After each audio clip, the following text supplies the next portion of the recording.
पकड़ लिया मैंने तुम्हें। मेरे साथ खेल खेल रही हो तुम? बस थोड़ी मस्ती करने का दिल चाह रहा था। हमारे बेटे का नाम क्या होगा अभी तक फैसला ही नहीं किया।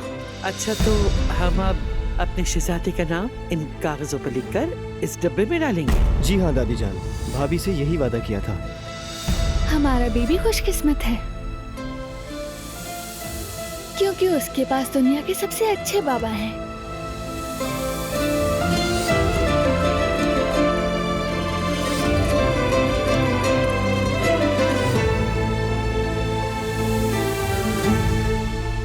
और सबसे अच्छी माँ भी।